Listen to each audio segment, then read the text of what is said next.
Welcome to SVG-TV News for Tuesday, April 18th, 2017. I'm Lafern Fraser with the details.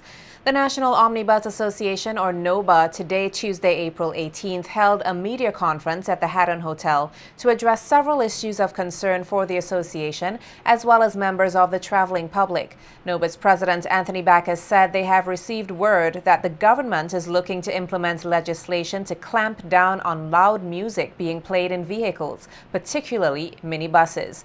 Backus made it clear that the association will not stand for any such action to remove music systems from buses operated by members, noting that all operators should not be punished for the action of a small percentage. We hear more on the issues raised at today's media conference from Nikita Tony.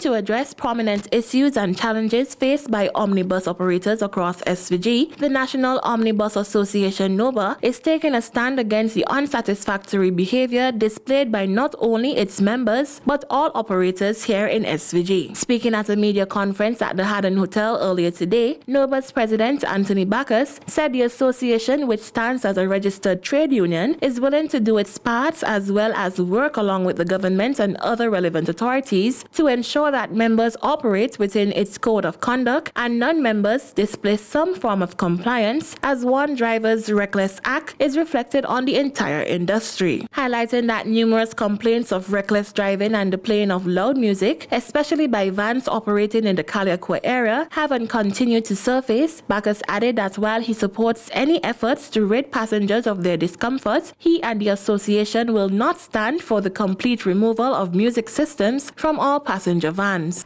There's word on the street that they would be taking out the musics, the radios and music out the minivans. If they do, we're going to shut down. What we feel they should do is come with a decibel meter and put the music to be played at a certain level.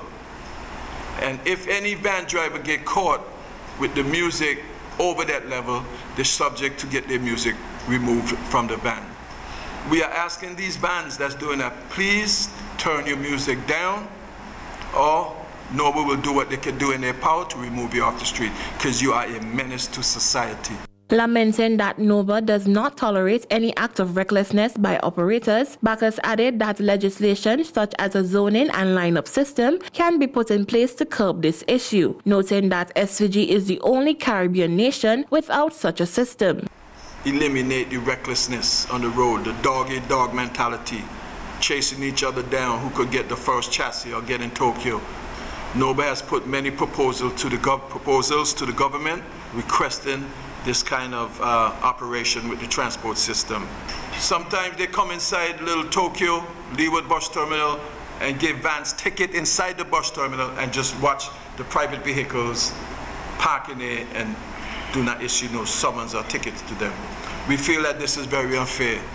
We would like a no entry sign for private vehicles because it's not a car park. Pointing out that NOBA had declined the request by operators to have an increase in bus fares, Backus said that this was due to not only their acts of recklessness, but also the continued undermining of these fares, especially the fares associated with the Kingstown to Annisville route. How can you get an increase of fare and the correct fare is not being implemented?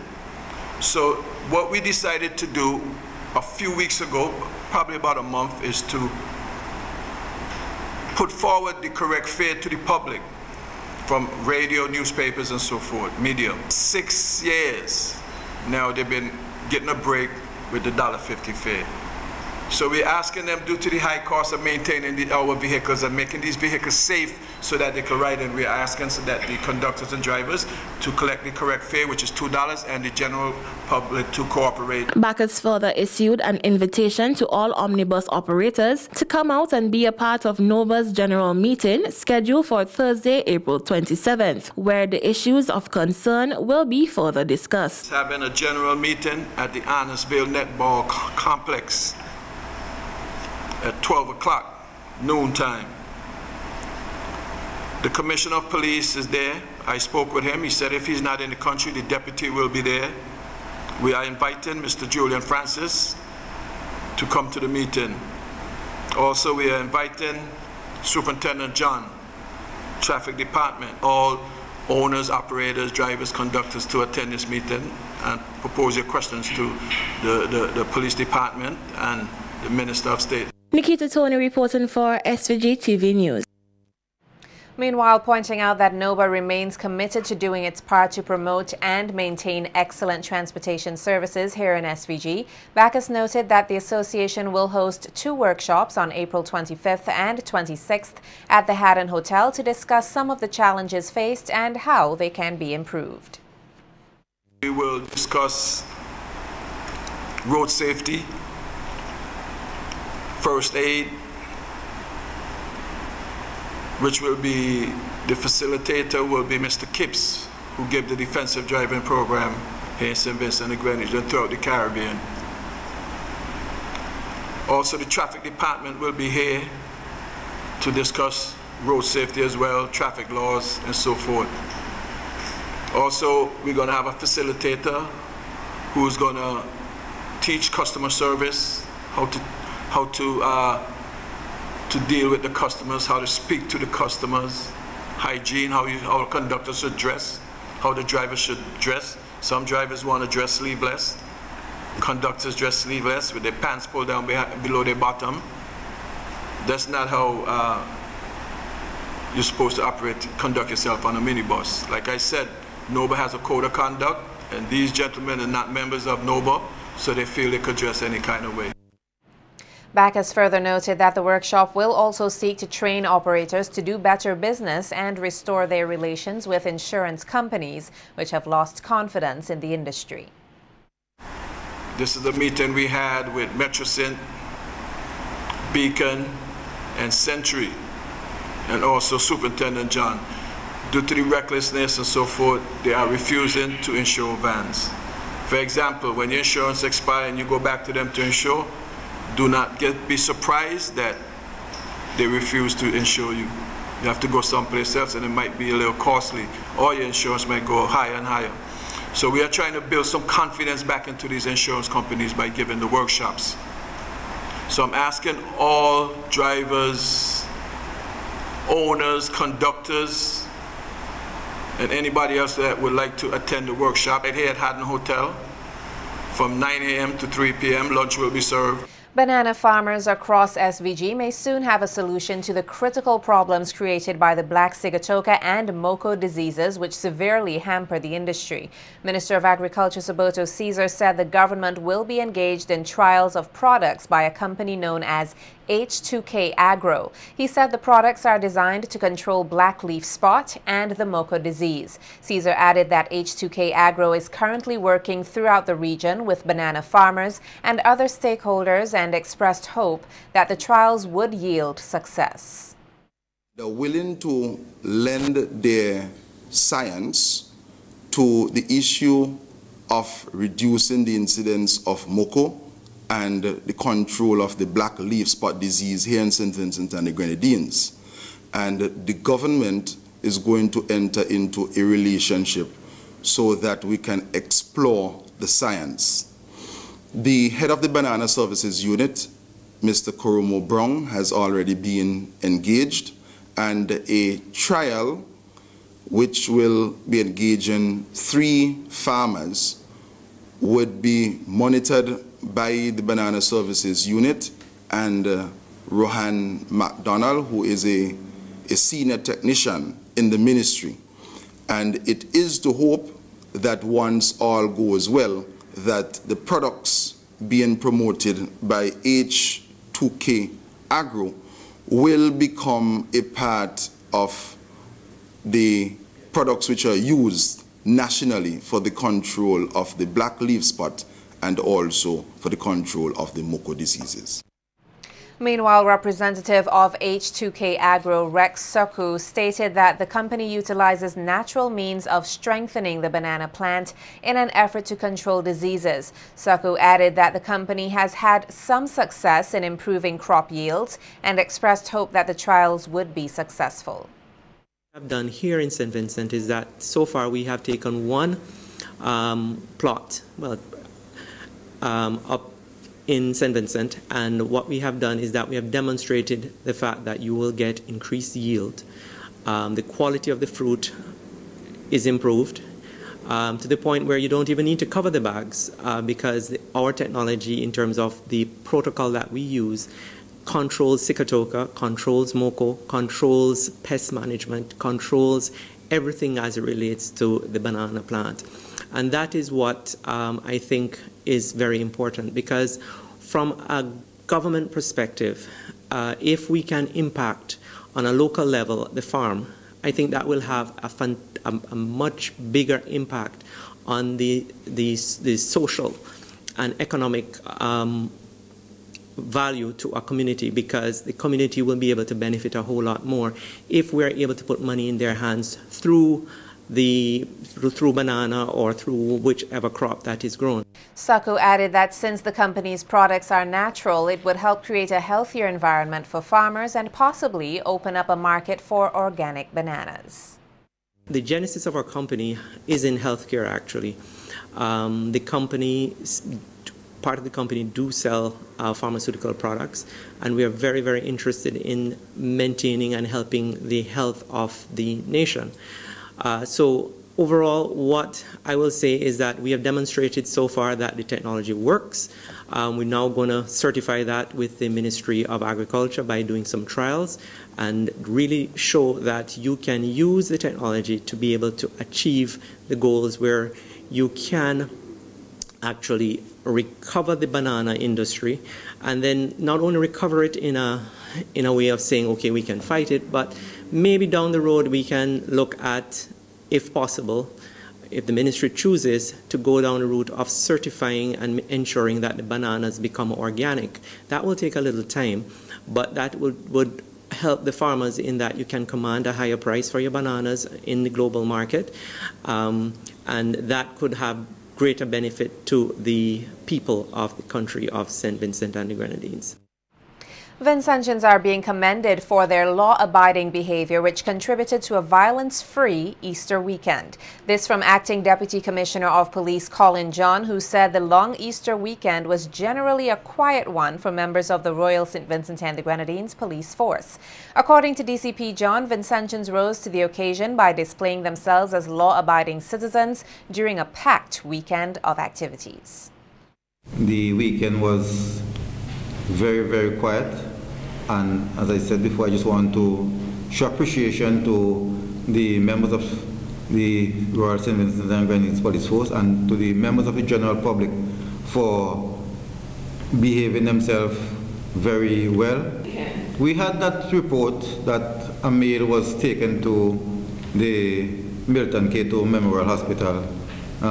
He was suspected of having consumed a noxious substance.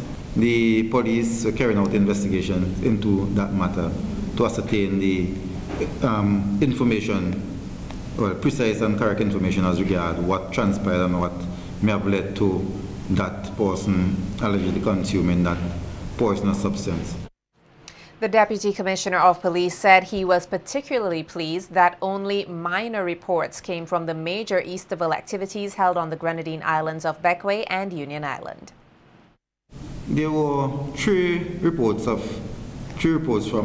Bequia, one on each day, and they were just like reports of burglary, 2 reports of burglary to houses, and 1 report of possession of controlled drugs, a small quantity. I think it's about 80 grams of cannabis.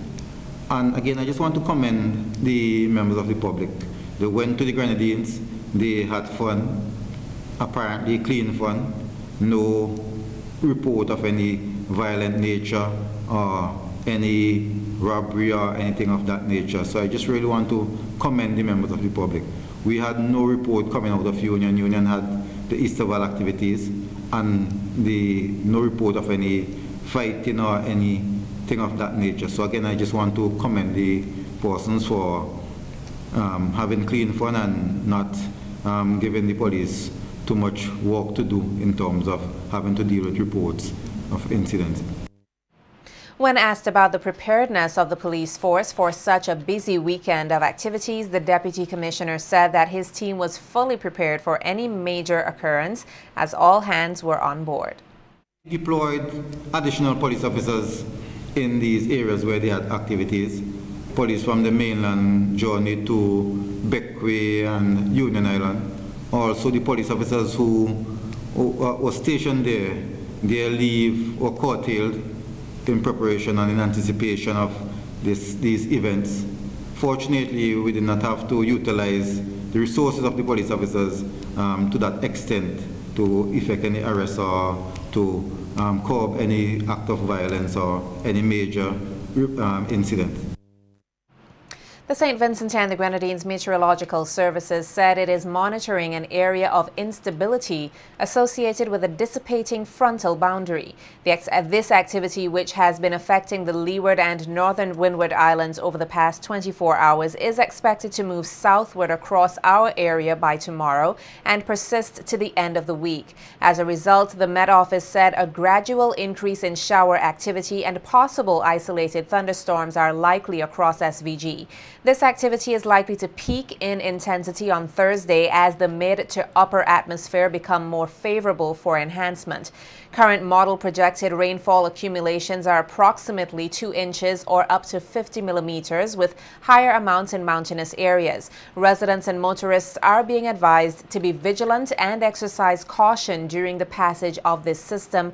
Additionally, the Met Office further warns that moderate to rough northerly swells are expected during the next 24 hours, peaking near 13 feet. A high surf advisory and a small craft warning are in effect for above normal seas. Small craft operators and sea bathers are advised to exercise caution. The SVG Association of Music Professionals, or AMP, will tomorrow recognize 27 individuals at its annual Music Awards ceremony to be held tomorrow evening at the Signature Restaurant at Arnisvale. The red carpet event, which begins at 7 p.m., will see awards handed out in a number of categories, including Best Vocal Performance by a Duo or Group, Best Gospel Single of the Year, Male and Female, Best New Artist, and Best Soca and Raga Soca of the Year. President of AMP SVG, Orandi Bomani Charles, says that he is pleased with the progress of plans for the staging of the exciting affair. A red carpet arrival from 7:15, showtime at 8, with live broadcast, of course, by SVG Broadcasting and NBC Radio. And we expect our guests and the nominees and guests to be at the venue in time for the event to begin. There'll be special appearances by specially invited guests, special performances by performing artists, and of course the award trophies will be handed out in various categories. There are limited tickets available. Of course, it's at a new venue we're trying out this year called Signature, a very swanky looking spot just opened on off the VG Highway. So the spacing will be a bit limited, but we always cater for a limited amount of persons who would wish to be present. Tickets are $45, so you could come on down to our office here at Peacemore and inquire about the tickets. Charles said at tomorrow's event, Calypsonian Granville Sunblaze Findlay will receive the Lifetime Achievement Award, while Ken Isles and the band Exodus will receive special honors. And to be able to recognize their contributions is, I think it's a very important thing for us as a country. So SVG AMP has taken it upon ourselves to undertake these awards every year. And of course this year would be recognizing persons who've made long-standing contribution, people like Sunblaze, who'll be honored with a Lifetime Achievement Award, Ken Isles, who'll be receiving a Special Honors Award, and Cultural Officer Anthony Tibbles, who is known in the creative circles as a poet, author, and artiste, is adding another accolade to his name as a playwright and producer. In an interview with SVG-TV News, Tibbles says the theatrical production, which entails 2 acts with 3 scenes in the first act and 2 in the second, is entitled The Bar. He explained that although the setting will be in a bar, it would address numerous social issues in a distinctive way. I'm punning on the word bar, meaning both a space in which the action is occurring and a set of standards for how we approach work and our work ethic. However, there are a number of themes within the overall writing that caused me to choose to present it for mature audiences only. Yes, tickets are available at the Peace Memorial Hall. They're also available from the cast members. What I have done was to hold an open audition, and in doing so, there are people from a number of different groups, including from young actors who have come out of the school's drama and some older actors who have a little more experience, and so it's a mixed cast in that sense. Tibbles noted that the production, which is being directed by Lafayette Johnson, will be for a mature audience and will come off on the 28th, 29th, and 30th of April at the Peace Memorial Hall. I would point to the poster to allow persons to realize why it is that the play is being structured the way it's being structured. And I would allow them to let this picture speak. They tell me a picture is worth 1,000 words. I would also add that although I am the writer insofar as I am the person who penned, I am not the writer in terms of choosing what the characters did. I beg a disclaimer, I only wrote what the characters did. I didn't tell them to do what they chose to. With over 30 years as an educator in St. Vincent and the Grenadines and Barbados, Elmore Edwards has penned a publication to enhance the learning of students entitled How to Make Children Better Problem Solvers. Edwards, who will be launching his book tomorrow at the Methodist Church Hall from 5 p.m., says that not only will the volume enhance student learning, but it will also engage teachers as well as parents in finding innovative ways of making learning fun. It is going to really assist the child in solving some of those problems which are outside of the school setting. And many of the activities that are presented to children in school are skewed towards either the left brain or the right brain, so that we don't present material in such a way that both hemispheres of the brain are developed in a complementary way. So the book seeks to offer activities for students in non-threatening situations, which allows for a complementary development of both the right and the left brain. In so doing, we can simultaneously improve children's mathematical performance, while at the same time improve their language skills, improve their behavioral skills, their interpersonal skills. So the book looks at a wholesome development of the child, the wholeness.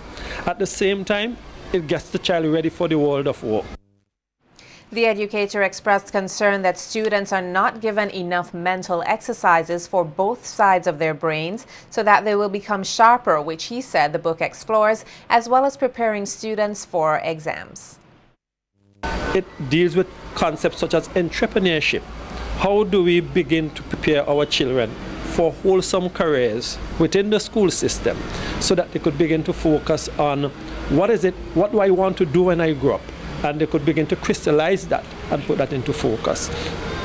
Another area of the book, which I think is very important for parents, is it provides guidelines for preparation for tests and examinations. And you know, at this time, when we have the CPA, we have the CSEC, and we have the CAPE, all the exams that are now coming on in this third term. So that's why one of the reasons why I wanted the book to come out before the examinations, so that parents, teachers, and students can have something that can help to prepare them for examinations. At the same time, as I said, it also prepares them for things like project work. The SVG Pharmaceutical Association, in collaboration with the SVG Pharmacy Council, will host an educational session this Saturday, April 22nd at 6:30 p.m. at the Methodist Church Hall under the theme, The Skin I Live In. The topics to be discussed include common skin conditions in St. Vincent and the Grenadines, infection control at the workplace, and the abuse of topical steroids. The target audience are health professionals, beauticians, hairdressers, barbers, and spa workers. The presenters will be dermatologist Dr. Lenoir Anderson, Infection Control Disease Specialist Dr. Jose Davey, Senior Public Health Officer Carlos Wilson, and Chief Pharmacist Levi Walker. According to a media release from the Ministry of Health, stalls will be on display to showcase products which will give the target audience a first-hand opportunity to be exposed to the various items that are available for sale.